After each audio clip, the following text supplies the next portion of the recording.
अगला अध्याय जो है हमारा वो क्या है, अध्याय नंबर 4। अध्याय नंबर 4 जो है वो क्या है, पहले उसका पाठ का नाम बताओ मेरे को। द्विघाती समीकरण। हमने अध्याय 2 पढ़ा है। अध्याय 2 क्या था हमारा बताओ, बहुपद। उसमें पढ़ा था अपन ने द्विघाती बहुपद। बहुपद में और समीकरण में अंतर क्या है? समीकरण को इंग्लिश में कहते हैं इक्वेशन। क्या कहते हैं? जिसमें बराबर लगा हो, जिसमें इक्वल लगा हो वो इक्वेशन, और जिसमें इक्वल नहीं लगा हो वो क्या रहेगा, बहुपद। तो यहां पे इसका नाम क्या है, सबसे पहले इसका नाम करते हैं। इसका नाम क्या है अध्याय 4 का? द्विघाती समीकरण। तो इस चैप्टर में द्विघाती समीकरण के बारे में पढ़ेंगे अपन। तो इसका जो पहला प्रश्न बनता है, पहला जो ऑब्जेक्टिव बनता है वो होगा इसका क्या, मानक रूप। द्विघाती समीकरण का मानक रूप क्या है? द्विघाती समीकरण का मानक रूप क्या होता है बताओ मेरे को। ये होता है ax² plus bx plus c बराबर, द्विघाती समीकरण का मानक रूप वो होता है ax² प्लस bx प्लस बराबर 0 अगर आया है तो ये क्या है, द्विघाती समीकरण। और बराबर 0 नहीं आया है मतलब वो क्या है, द्विघाती बहुपद। वो अध्याय 2 की बात हो गई, बहुपद मतलब अध्याय 2। और एक और चीज लिखनी है, जहां जो x² के गुणा में कौन है, a का मान बराबर नहीं होगा किसके, a का मान कुछ भी हो सकता है, माइनस में हो सकता है, प्लस में हो सकता है, लेकिन 0 नहीं होगा। ऐसा क्यों?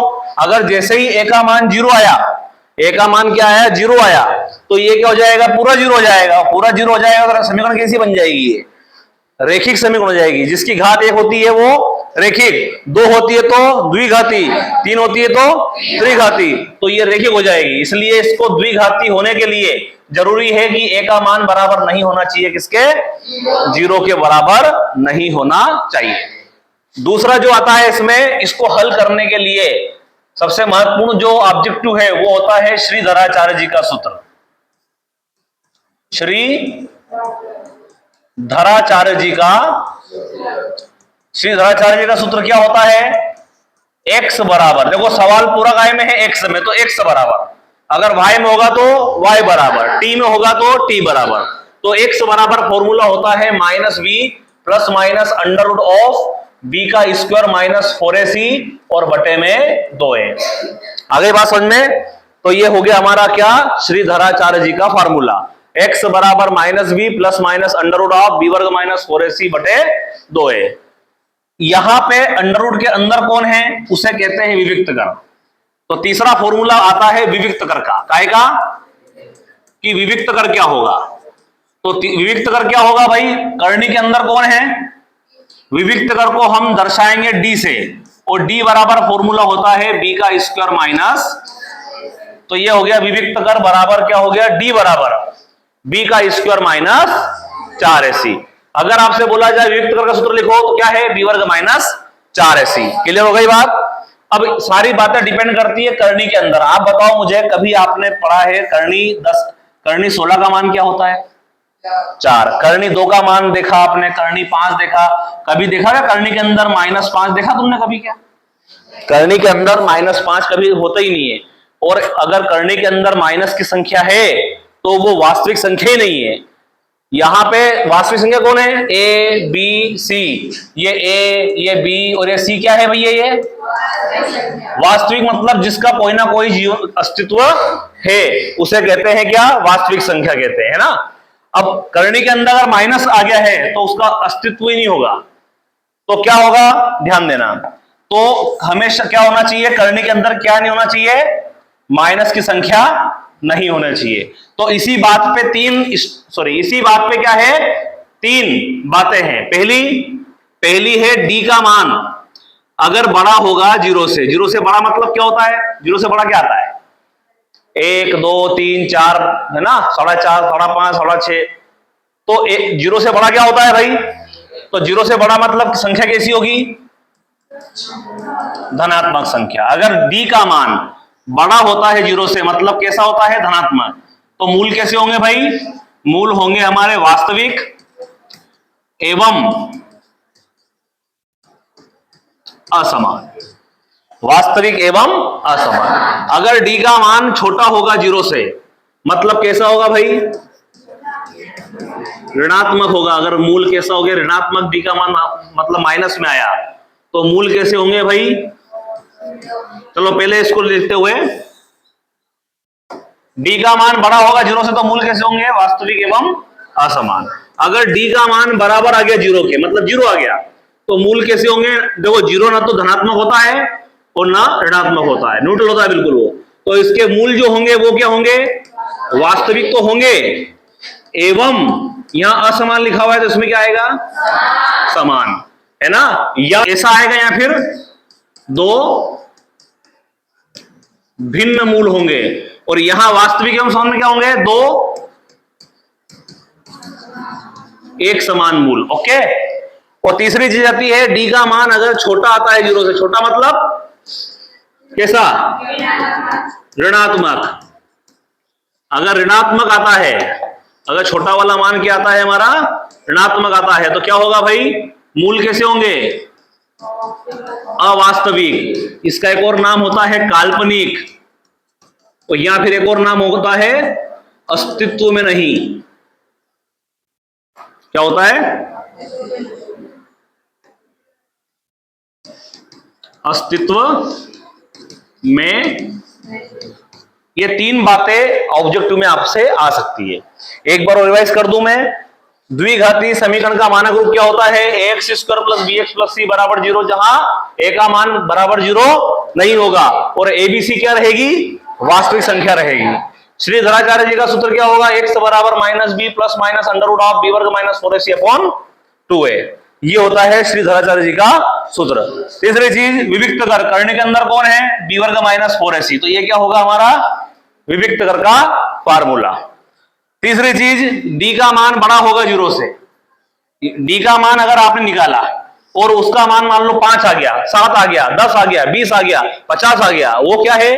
जीरो से बड़ा है, तो यहां पे मूल कैसे होंगे? वास्तविक एवं। अगर डी का मान आपने निकाला और वो क्या आया? मान लो जीरो आया, तो मूल कैसे होंगे? मूल होंगे हमारे वास्तविक एवं। और इसको ऐसा नहीं आता है तो क्या लिख सकते हैं? इसको दो समान मूल, और ऊपर वाले में क्या लिख सकते हैं? इसको दो भिन्न मूल। तीसरी चीज, अगर डी का मान निकाला और वो आ गया मान लो -8, -1, -5, कुछ भी आ गया, मतलब कैसे मूल कैसा आया? मान लो मान ऋणात्मक मान आया, तो मूल कैसे होंगे उसके? अवास्तविक लिखोगे वो भी सही है, काल्पनिक लिखोगे वो भी सही है, या एक और नाम है उसका मूल अस्तित्व में नहीं होंगे। तो ये इतनी बातें हैं, इसमें से आपके ऑब्जेक्टिव भी आएंगे, 2-2 नंबर के प्रश्न भी आएंगे। इतना पूरा समझ में आ गया? पहले इसको नोट करिए। अब ये जो अपन पढ़ रहे हैं इसके बारे में, ये सारी चीजें जो है इससे रिलेटेड सवाल कहां मिलेंगे आपको? तो वो मिलेंगे हमारी प्रश्न वाली 4.3। अब 4.3 में आप सवाल पढ़िए। 4.3 में जो पहले लाइन क्या दिखा रही है, सबसे पहले वो पढ़िए। सवाल क्या है? हाँ, निम्न द्विघाती मूलों की प्रकृति ज्ञात करो। जब भी मूलों की प्रकृति आ जाए, मतलब क्या निकालना आपको? विविक्त कर हमको निकालना है। मूलों की प्रकृति वाला वर्ड जहां भी आ गया है, मतलब क्या निकालना है हमको? हाँ, तो क्या करेंगे? सबसे पहले दी गई समीकरण की तुलना, क्या लिखेंगे? दी गई समीकरण की तुलना कैसे करने पर? X square plus b x plus c बराबर 0 से करने पर। तो बताओ ए का मान क्या जाएगा? ए का मान आ जाएगा 3, बी का मान क्या जाएगा? -4 करनी 3, और सी का मान क्या जाएगा? तो सी का मान आ जाएगा हमारा 4। आगे बात समझ में, एक्स की घात 2 के साथ में जो है वो ए, एक्स के साथ में जो है वो 4 करनी 3 का है ये माइनस का, और अकेला कौन है यहाँ? ये बराबर 0 भी है भाई, और ये सी का मान क्या हो गया हमारा? 4। तो ये आ गया हमारा ए, बी और सी। सबसे पहले जहां भी क्या क्या वर्ड आ गया? मूलों की प्रकृति। मूलों की प्रकृति अगर शब्द आ गया है, मूलों की प्रकृति दिख गया, मतलब क्या निकालना हमको? विविक्त कर निकालना है। तो क्या करोगे? विविक्त कर। विविक्त कर का फार्मूला क्या होता है बताओ मेरे को? डी बराबर, तो डी बराबर बी का मान क्या है? -4 करनी 3, वर्ग है तो ब्रैकेट लगा के वर्ग, -4 गुणा, सबके बीच में गुणा का चिन्ह, ए का मान 3 गुणा सी का मान, तो डी बराबर माइनस का स्क्वायर क्या होता है? प्लस माइनस की घात 2 है मतलब माइनस गुणित माइनस, तो क्या हो जाएगा प्लस। 4 की घात 2 मतलब 4 गुणा 4, 4 चौक कितना हो जाएगा 16, और गुणा लगाएंगे √3 का वर्ग मतलब √3 गुणा √3, तो क्या हो जाएगा √9, और 9 किसका वर्ग होता है मतलब वर्ग √3 से √3 का रूट कट जाएगा 3 आ जाएगा, माइनस 4 × 12 12 चौक 48, तो डी बराबर 16 × 48 माइनस 48, तो डी का मान क्या आ गया हमारा 0। अब आप चेक करो कि अस्तित्व के मतलब मूलों की प्रकृति कैसी होगी। दूसरी कंडीशन है डी, अपन ने अभी पढ़ा ना कि डी का मान अगर बराबर आता है किसके 0 के, तो मूल कैसे होंगे वास्तविक एवं, या फिर क्या लिखेंगे दो समान मूल होंगे। ओके, तो ये कंडीशन यहां पे आ जाएगी, क्या आएगा मूल कैसे होंगे, मूल वास्तविक एवं समान होंगे। ये हो गया हमारा, आगे निकालना भी है पर ये निकालने वाली प्रोसेस बाद में करेंगे। एक और सवाल देखो, मान लिया जाए सवाल आ गया हमारा, क्या आ गया सवाल हमारा, मेरा मन का सवाल है ये। मान लिया सवाल आ गया x का वर्ग माइनस x माइनस 1 बराबर 0, इसके मूलों की प्रकृति ज्ञात करो। सबसे पहले क्या करोगे, दी गई समीकरण की तुलना किसे करोगे, वो का वही सवाल, दी गई समीकरण की तुलना कैसे करोगे भाई। यहां क्या आएगा ax² plus bx plus c बराबर 0 से करने पर बताओ भाई मोहम्मद अली, a का मान क्या आएगा इसमें 0 आएगा ना। बताओ भाई विकास जी रामचंद्र, a की वैल्यू क्या आएगी इसमें, a का मान क्या आएगा। मैंने क्या बोला आपसे, x की घात 2 के साथ में जो है वो a, पता भानु क्या आएगा 1, वेरी गुड। तो a का मान आ जाएगा हमारा 1, b का मान बता भाई जितेन, भारत जितेन, b की वैल्यू क्या आएगी, काय का आएगा भाई, x के साथ कुछ भी नहीं मतलब यहाँ 1 है, काय का 1 है, तो b का मान आएगा माइनस का 1। c का मान संध्या शिव नारायण, c का मान क्या आएगा, c का मान आएगा माइनस का 1, यहां पे कौन है माइनस का 1 है, तो क्या करेंगे अपन विविक्त कर निकालेंगे। तो फॉर्मूला क्या होता है d बराबर, तो d का मान क्या हो जाएगा बेटो, d का मान आएगा -1 का स्क्वायर 4 गुणा a का मान 1 और c का मान -1 का वर्ग क्या होगा, -1 का गुणा -1 में करेंगे माइनस माइनस, और 1 का वर्ग 1, ये माइनस है यहाँ भी माइनस है, माइनस 2 बार आ गया माइनस माइनस, और 4 एकम 4 और 1 कितना हो गया 5। 0 से बड़ा है कि छोटा है कि बराबर है 0 के, बड़ा है ना।